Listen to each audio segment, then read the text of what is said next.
Assalamualaikum warahmatullahi wabarakatuh. Nama saya Rodatul Nadia. Saya mahasiswa dari Prodi Ilmu Komunikasi Universitas Syekh Kuala. Saya akan menjelaskan tentang jurnalisme damai. Jurnalisme damai dalam bahasa Inggris disebutkan peace journalism, mempunyai maksud praktek jurnalistik yang bersandar aksi-aksi kekerasan dalam sebuah konflik. Jurnalisme damai melihat perang atau pertikaian bersenjata sebagai sebuah masalah, sebagai ironi kemanusiaan yang tidak seharusnya terjadi.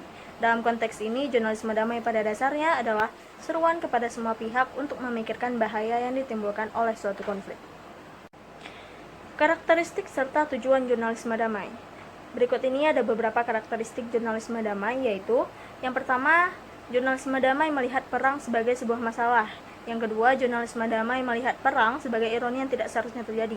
Yang ketiga, jurnalisme damai lebih mementingkan empati kepada korban daripada liputan konflik. Yang keempat, jurnalisme damai menonjolkan rekonsiliasi kedua belah pihak. Yang kelima, jurnalisme damai mengedepankan harapan dan hasrat untuk berdamai daripada aroma dendam dan kebencian kepada kedua belah pihak.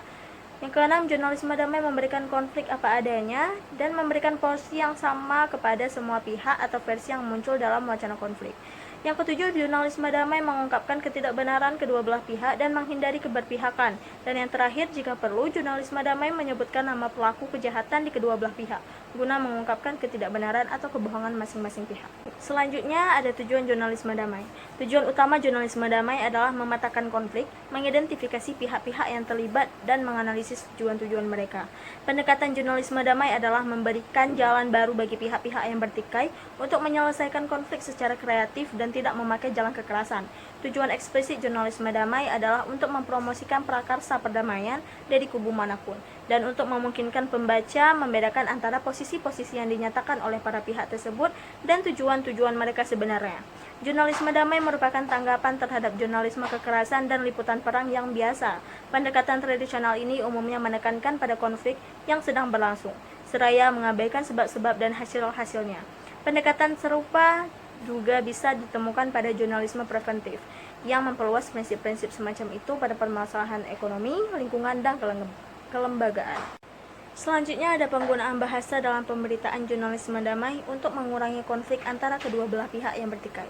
Berdasarkan telaah model pemberitaan di dalam surat kabar, secara garis besar, peranti kebahasaan yang bisa digunakan oleh media massa dalam kerangka mengurangi potensi konflik itu adalah, yang pertama ada penggunaan ungkapan umum.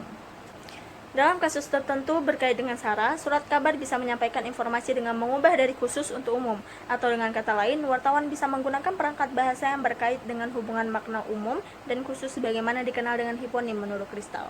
Sebagai contoh, surat kabar semestinya menggunakan rumah ibadah untuk menggantikan kata masjid, gereja, pura, ataupun vihara, karena dikhawatirkan akan menimbulkan persepsi dan suasana hati yang kurang baik bagi pembaca. Menyatakan secara eksplisit akan mempengaruhi kepada masyarakat pembaca. Amat disayangkan, tampaknya wartawan surat kabar masih menggunakan beberapa bahasa yang berpotensi menciptakan konflik, sebagaimana dalam contoh nomor 1 dan 2 pada berikut ini. Nomor 1, tempat ibadah umat Hindu yang berada di Dukuh Giri Loka, Desa Giri Mago, Kecamatan Miri, Sragen, menjadi sasaran perusakan orang tak dikenal. Sejumlah patung yang berada di dalam pura diketahui rusak. Solo Pos 20 Januari 2014.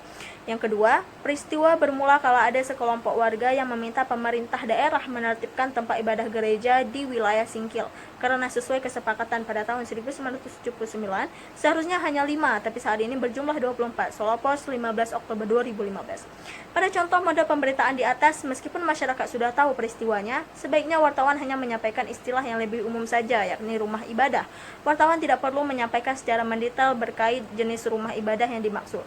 Pada contoh nomor 3 berikut ini, wartawan lebih arif di dalam menegaskan, tidak boleh ada orang atau kelompok tertentu yang melakukan hal yang justru bertentangan dengan ajaran agama, yakni melakukan perusakan tempat ibadah. Suara Merdeka 14 Oktober 2015. Ungkapan yang demikian ini dirasa lebih arif dan sedikit banyak bisa mengurangi dampak yang kurang baik bagi masyarakat pembaca.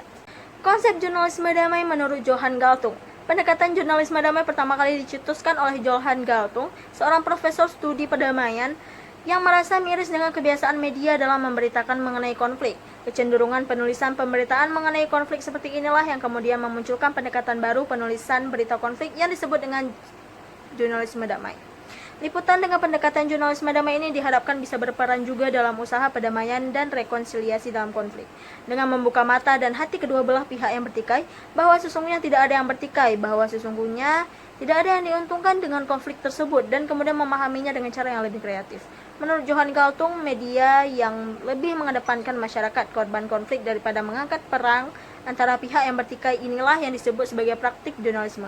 Jurnalisme damai pada prinsipnya melaporkan suatu kejadian dengan bingkai yang lebih luas, lebih berimbang dan lebih akurat, yang didasarkan pada informasi tentang konflik dan perubahan-perubahan yang terjadi. Selain itu, jurnalisme damai diharapkan menjadi salah satu referensi bagaimana seorang wartawan dituntun untuk mampu mentransformasikan fakta dan realitas konflik sebagai realitas media yang sesungguhnya. Pendekatan jurnalisme damai memberikan jalan baru bagi pihak-pihak yang bertikai untuk menyelesaikan konflik secara kreatif dan tidak memakai jalan kekerasan. Prinsip ini disederhanakan dengan rumus perdamaian sama dengan non-kekerasan ditambah kreativitas.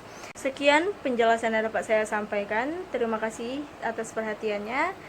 Saya akhiri. Wassalamualaikum warahmatullahi wabarakatuh.